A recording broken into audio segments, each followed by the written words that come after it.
মার খেয়ে বাড়ি আসবেন না, পারলে মারবেন। আরামবাগে গিয়ে বিজেপি কর্মীদের সামনে হুঙ্কার মিঠুনের।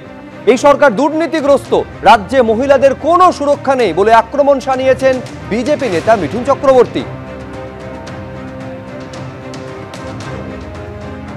একটা কথা স্পষ্ট বলেছি, মার খেয়ে বাড়ি আসবেন না, মারলে মারবেন।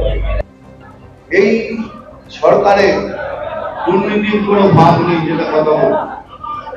মেয়েদের, আমাদের মায়েদের ইজ্জতের কোনো সুরক্ষা নেই। দলীয় বৈঠকে যখন বিজেপি নেতা মিঠুন চক্রবর্তী পাল্টা মারের কথা বলছেন, তখন তার সমালোচনা এসেছে তৃণমূল কংগ্রেসের তরফে। তৃণমূলের রাজ্য সহ সভাপতি জয়প্রকাশ মজুমদার কি বলছেন দেখুন। মিঠুন চক্রবর্তী অভিনেতা হিসেবে খুব নামকরা লোক, কিন্তু তিনি ভুলে যান রাজনীতি আর অভিনেতাগিরি দুটো এক নয়। মারবেন মানে কি? মার খেয়ে আসবেন না, আপনারাও মারবেন মানে আইন নিজের হাতে তুলে নেবে? ভারতবর্ষে আইন বলে কিছু নেই। আর একজন অভিনেতা হয়ে রাজনৈতিক নেতা যখন হতে চেষ্টা করছেন, তখন ওই সাজানো ডায়লগের মতন মারামারির কথা বলছেন। আপনি মারামারির কথা বললে অভিনয়ে গিয়ে ক্যামেরার সামনে বলবেন, তখন ফিল্মে দেখতে দেখতে লোকে হাততালি দেবে, কিন্তু সমাজ জীবনকে কলুষিত করবেন না হিংসা দিয়ে। এটা করলে বাংলাতে অন্তত আপনার স্থান হবে না। পরের খবরে আসবো। বিহারে এসআইআর, বাংলায় ভোটার তালিকায় বিশেষ সংশোধনের ইঙ্গিত। ভোটার তালিকায় সংশোধন হলে চুরি বন্ধ হবে, ভুয়ো ভোট বন্ধ হবে। রাজ্যকে মানতেই হবে। এরা কারা? যারা যারা এসেছে তারা কোথা থেকে এসেছে? বাংলায় কাউকে বাদ দিলে আমরাও প্রতিবাদ করব বলছেন মিঠুন চক্রবর্তী।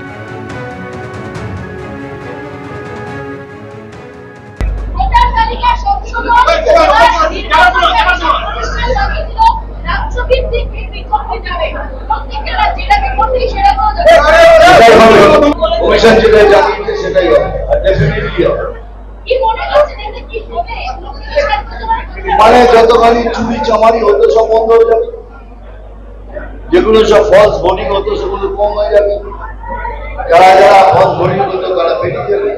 রাজ্য কি মানবে না? সবাইকে মানতে হবে, রাজ্য না হলে হবে। যারা যারা এসছে তারা কোথেকে এসছে?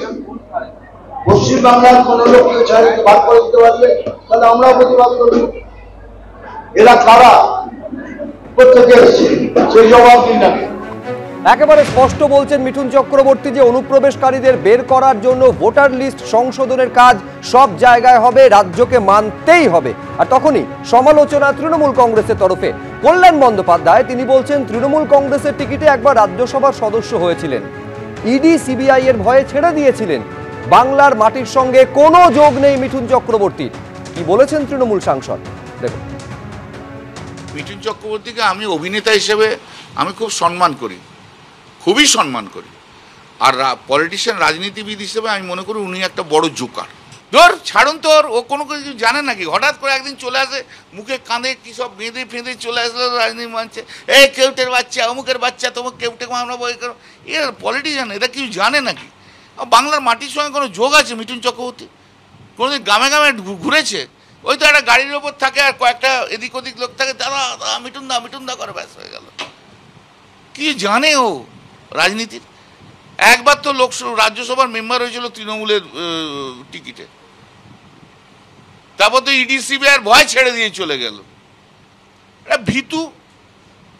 আমি কিন্তু অভিনেতা হিসেবে ওনাকে প্রচুর সম্মান করি, মৃগা আজও আমার এখানে লেগে রয়েছে। কিন্তু মিঠুন চক্রবর্তী পলিটিশিয়ান হিসেবে হচ্ছে গ্রেট জোকার।